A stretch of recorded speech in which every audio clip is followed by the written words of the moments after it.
Bom, e a gente vai continuar falando aqui sobre essa reunião do IOF que terminou sem um acordo. Para isso, eu chamo agora o CEO da Ziguem, o Fábio Austrascas, que já está aqui comigo. Fábio, muito bom dia para você. Me perdoe se eu já cometi aqui alguma gafe na pronúncia do seu nome. Espero ter pronunciado corretamente. Se não, pode me corrigir, não tem problema. Quero que você se sinta bem à vontade. Bem-vindo aqui na nossa programação, Fábio. E você, todos que estão assistindo aqui na CNN, é Astrauskas, mas você está plenamente Austrascas. perdoada, porque de fato não é nada fácil. Ah, Acho que Fábio. menos difícil do que a decisão que o Moraes terá que tomar aí proximamente, mesmo assim, né? De fato, porque essa decisão, e eu já começo então te perguntando sobre isso, porque é uma situação bastante Uhum. delicada. Obviamente, a conciliação era o defendido pelo mercado como sendo o melhor caminho, portanto, com os dois lados cedendo de alguma maneira. A partir do momento que a gente tem o judiciário tendo que definir essa história, a gente precisa também considerar que já há um entrave, uma discussão muito grande sobre interferências de poderes dentro, né, da limitação, um dentro de outro, e isso já tem causado bastante ruído no mercado, né? Então, para além desses ruídos que a gente já acompanha no Brasil nos últimos meses, agora Alexandre de Moraes tendo que decidir sobre essa questão do IOF. De que maneira o senhor acredita que deve permear essa decisão jurídica e de que forma, né? Qual que é o recado que é passado institucionalmente falando, né? Qual que é a sinalização institucional que é deixada agora nesse momento com a falta desse acordo entre executivo e legislativo nessa conciliação do IOF? O ponto bem importante dessa não decisão de ontem, né, desse não acordo de ontem, essa não conciliação, é o fato não de que um dos lados vai perder ou ganhar, né? Provavelmente o Moraes, e a gente pode entrar nisso, ele vai acabar dando alguma decisão ali intermediária com relação ao decreto-lei. Mas o principal ponto é justamente esse que você tocou, mas é a evidência, é a cristalização de que há um esgarçamento entre os dois poderes, o legislativo e o executivo, e que isso tende a permanecer ainda dessa maneira durante provavelmente o restante do mandato do atual presidente. Isso traz a todo momento uma grande insegurança, porque todo ambiente de atrito traz mais insegurança. Então, do ponto de vista econômico, isso não vai ser bem digerido pelo mercado, nem agora e nem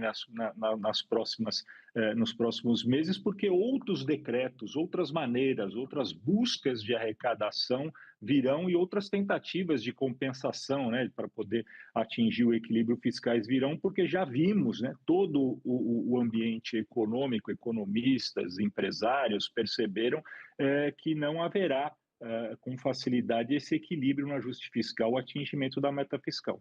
Uhum. Fábio, qual que é o impacto dessa previsibilidade, na verdade, dessa falta de previsibilidade que a gente pode ter agora nos ativos brasileiros? Eu te pergunto isso porque nos últimos dias a gente até tinha o mercado respondendo não tanto a essa questão, né, do IOF, dólar chegou a recuar, inclusive, desculpa, com o Ibovespa chegando a subir, claro. Temos toda uma questão de cenário econômico internacional, mas esse movimento que a gente vinha acompanhando talvez ainda levava uma ausência da precificação dessa situação do IOF, né? Qual que é a avaliação que você faz, então, dessa falta de previsibilidade sobre esse assunto que é tão importante, que envolve diretamente a questão fiscal, né, do governo, em cima dos ativos de risco brasileiro?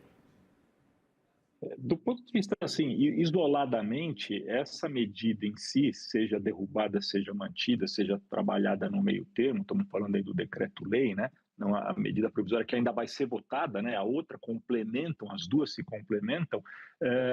Essa previsibilidade ela já causa alguma instabilidade, mas ela deve estar somada a essa imprevisibilidade, como você mesma citou, do cenário internacional, principalmente, o que tem sido notícia aí, há pouco vocês têm dado bastante ênfase nisso e com toda a razão, nessa guerra de tarifas, né, nesse tarifaço assim chamado, né, dos Estados Unidos contra o Brasil. Então, é muito difícil isolar uma das questões. Elas devem ser tratadas em conjunto da maneira do seguinte ponto de vista: o governo, o poder executivo não está sabendo lidar com essas necessárias negociações, seja no âmbito internacional, com os Estados Unidos, com relação ao seu posicionamento, né? Não podemos esquecer que o Brasil está ali alinhado a um bloco econômico que concorre diretamente com os interesses americanos, então é natural que o país sofra algum tipo de retaliação por parte dos Estados Unidos. Por outro lado, também temos, né, essa questão interna, né, de disputa entre poder legislativo e poder executivo. Ambos, né, tudo isso somado vai trazer o que a gente tem visto, esse sobe e desce na bolsa, esse sobe e desce no câmbio, e que deve permanecer nos próximos meses. O mercado não reage bem a isso, e quando a gente fala, não, mas sobe e desce, mas no fundo a bolsa esse ano até acumulou ganhos, isso é menos relevante do que a estabilidade, Débora. A economia, para crescer de uma maneira de médio e longo prazo, ela precisa de estabilidade, marcos regulatórios bastante bem definidos. Isso é que a gente não está vendo nesse momento, né? Uhum. E, Fábio, bom, essa incerteza em torno dessa alíquota do IOF afeta também em cheio as decisões de crédito, né? Obviamente, de financiamento, e a gente tem boa parte do mercado, das empresas que dependem, né, de financiamento de crédito para a execução das suas atividades básicas, né? Como que você enxerga os efeitos práticos, então, para as empresas no curto prazo, especialmente no que tange a questão do planejamento financeiro, né, captação também de recursos, com essa incerteza sobre essa questão do IOF? Porque aí eu lembro, né, que aí isso vem se arrastando há pelo menos 2 meses já. Esse sim é um ponto que vai, dependendo da decisão que o ministro Alexandre de Moraes vai tomar, vai afetar diretamente, principalmente médias e pequenas empresas. Não só, mas principalmente. Nós estamos falando aqui do IOF sobre os fundos de investimento em direito creditório, que o próprio pronunciamento do Haddad diz que está buscando ali que haja uma compreensão com relação a isso, porque boa parte da arrecadação prevista na MP, né, no decreto-lei, é baseado nessa imposição de 0,38% da alíquota de IOF sobre operações de FDICs, né?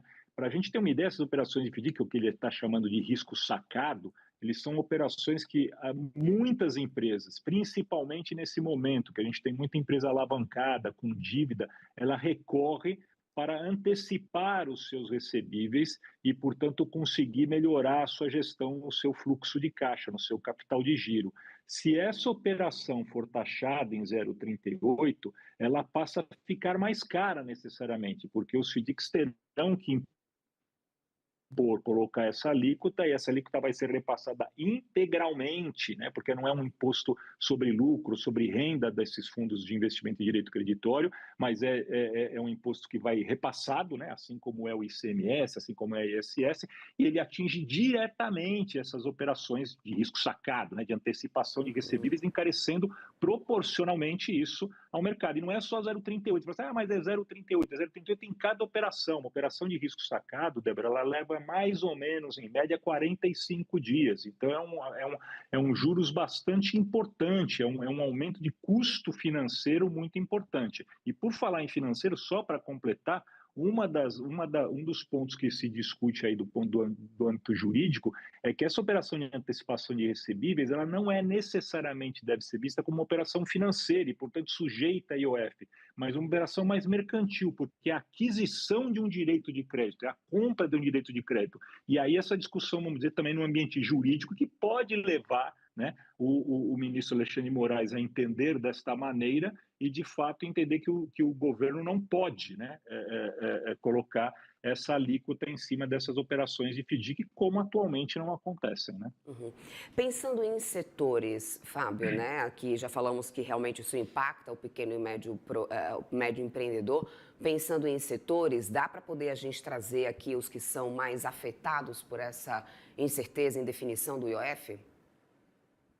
Os setores são todos, né? Porque todos eles vão ter uma incidência, alguns um pouco mais, outros um pouco menos ali, né? Tem algumas características específicas ali para a BET, etc., né? Mas vamos pegar, principalmente nessa linha dos direitos creditórios, todas as empresas de todos os setores, do agronegócio, indústria de transformação, serviços, recorrem à antecipação de recebíveis, recorrem a operações do tipo risco sacado. Então, isso afeta a todos, mas mais do que setores, afeta o tamanho das empresas, empresas maiores, de porte maior, mais estruturadas, com mais linhas de crédito, de financiamento disponíveis, elas têm outras fontes de recursos para poder trazer, regular seu fluxo de caixa. Empresas de médio e pequeno porte, essas empresas têm mais dificuldade de atingir essas linhas e, portanto, recorrem muito mais constantemente, muito mais correntemente a essas operações de risco sacado para regular seu fluxo de caixa. Então, essas empresas não de setores, mas de tamanho, né, de médio e pequeno porte, principalmente médio porte, e aquelas que estão, além disso, alavancadas, que estão tendo que tomar dinheiro para passar por esse momento de dificuldade, de juros altos, essas empresas terão mais dificuldades, sim, caso essa IOF seja incidido sobre essas operações de risco sacado. Agora, é claro que essa divergência entre governo e Congresso, né, em relação a essas alterações do EF, evidencia não só essa preocupação nessa disputa arrecadatória, como automaticamente também um momento fiscal delicado que a gente enfrenta. Na tua visão, Fábio, diante do tempo que temos, 2026 com eleição, agora a gente já tem aqui recesso batendo na porta, mais o segundo semestre pela frente. Esse atual governo ainda tem tempo hábil para recuperar a credibilidade fiscal nesse momento? Com essa maneira de atuar até o momento, né, distribuindo decretos-leis e medidas provisórias sem antes, né, ter um acordo amplo com o Congresso, porque é isso que está gerando essa crise, né, acho muito difícil, Débora. Acho que nós vamos continuar tendo daqui até o final do mandato do atual presidente essa disputa entre o Congresso, caso não haja esse recuo, né, esse passo atrás por parte do governo, e não atingiremos o equilíbrio fiscal. É possível até que 2026, o ano que vem, a gente fique um pouco mais próximo do equilíbrio fiscal vamos dizer, do resultado primário, né, sem os juros. Quando coloca os juros, é impossível. Aí a gente está realmente a continuar desse jeito, sem o controle de inflação, sem uma derrubada da, da, da, da taxa Selic, dos níveis de juros básicos, nós não conseguiremos equilibrar a economia do Brasil e, infelizmente, nos próximos poucos anos aí, precisamos de uma mudança estrutural bastante grande, bastante importante, que creio que só acontecerá, né, num novo governo que tenha um apoio de uma maioria, né, do Congresso. Hoje nós não temos isso, nem para um lado e nem para o outro. Se tivesse entrado também ganho o governo anterior, nós continuaríamos do mesmo jeito, porque hoje nós temos um impasse, o país não tem uma hegemonia atualmente de orientação programática de governo. Ela está muito dividida e num impasse. Não há maioria, e quando não há maioria, a solução que se encontra é sempre a pior possível e não a melhor possível. Infelizmente, é o que a gente está vivendo, né? Fábio, só para poder a gente fechar aqui esse nosso papo, do ponto de vista da leitura do investidor estrangeiro, né? Qual que é o recado passado, né, com essa falta de conciliação que a gente tem agora entre os principais poderes, legislativo e executivo, sobre uma situação que, obviamente, impacta também diretamente empresas internacionais, fluxo de caixas, enfim. Aí eu te pergunto isso porque a gente sabe que uma das principais formas que a gente tem hoje, né, de fazer esse controle do nosso câmbio é o fluxo de capital estrangeiro aqui no país. Então, de que maneira isso afeta a visão do investidor estrangeiro nesse momento? Vamos colocar dois tipos de investidores estrangeiros aí, Débora. Um primeiro institucional, ou aquele que está preocupado em ativos físicos, ou seja, vai ampliar uma fábrica, vai investir com uma planta no Brasil para colocar um produto, para colocar um serviço.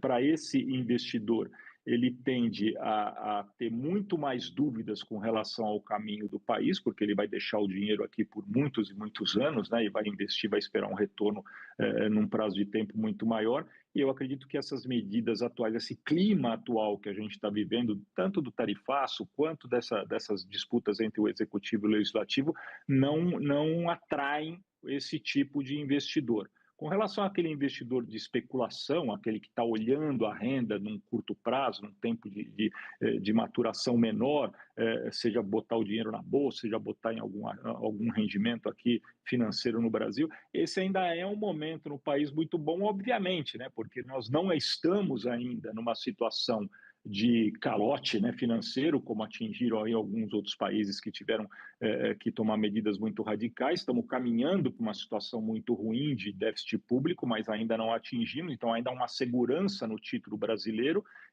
e o momento de especulação é próprio para quem está querendo apostar e ganhar ou perder. Então, se a gente vai ver ainda um movimento, um fluxo de dinheiro de curto prazo bastante grande, mas aquele recurso que é o importante para sustentar uma economia, que é aquele que vem e fica, que amplia, que cria, que gera emprego, que gera crescimento, que gera aumento de PIB, esse eu acho que está comprometido até o final do ano que vem.